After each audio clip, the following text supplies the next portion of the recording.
Well, I think I figured out what a Nephilim is, but that's a discussion for another video. As far as what Sasquatch are, um, well, I did find something that absolutely makes sense, and I'm going to share it with you. It's in the Bible, actually, Genesis 4:10 through 16, and you've probably heard this before. Well, descendant of Cain, and well, the thing is it kind of fits. Um, we'll look at it what it says. Okay, and he said, okay, that's God talking to Cain. What have you done? And this is just after Cain killed his brother Abel. Okay, so this is way back. We're talking pre-flood, before, you know, like Cain and Abel were brothers of Adam and Eve. We're talking way back. And God said, what have you done? The voice of your brother's blood cries out to me from the ground.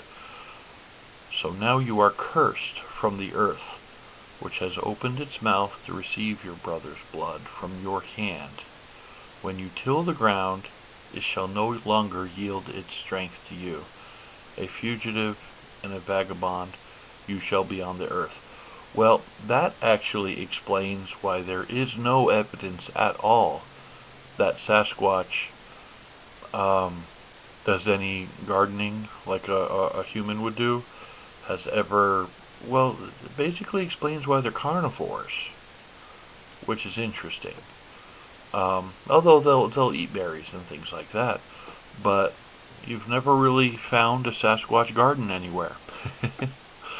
Well, that's why, because they're cursed, and if they ever attempted a garden, well, it wouldn't work out. And then Cain said to the Lord, my punishment is greater than I can bear. Surely you have driven me out this day from the face of the ground. I shall be hidden from your face. I shall be a fugitive and a vagabond on the earth. And it will happen that anyone who finds me will kill me. See, Cain is worrying about dying.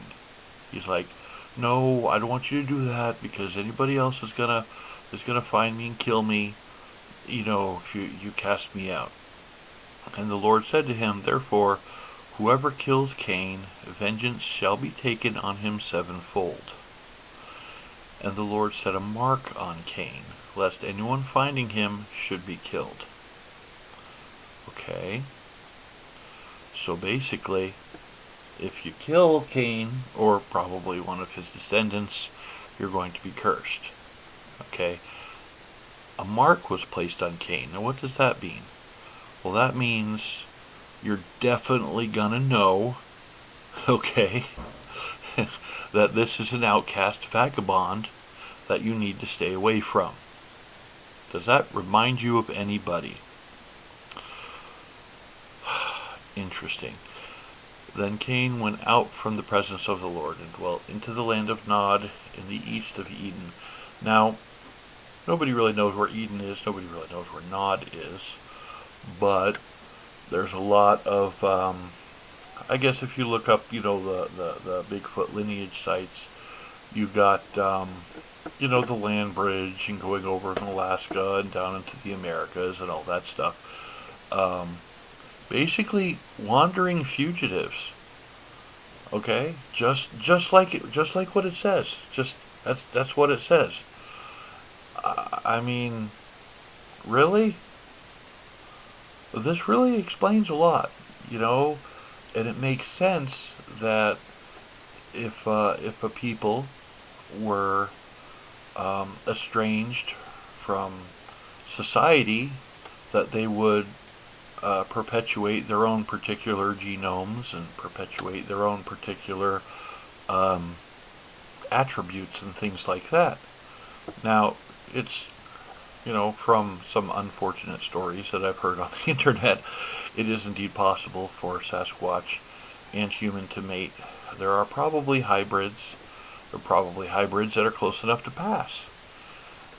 And that just kind of makes me think, they've been around for a really, really long time.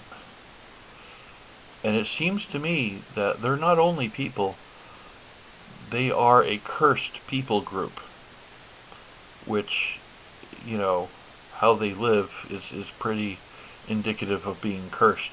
You know, um, even the land. When you till the ground, it shall no longer yield its strength to you. Even the land is against them.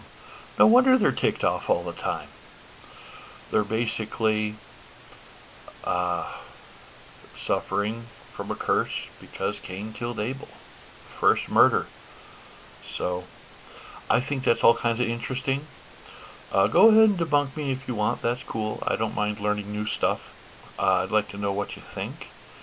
Thanks for watching. You have an absolutely wonderful day, and I will see you on the flip side.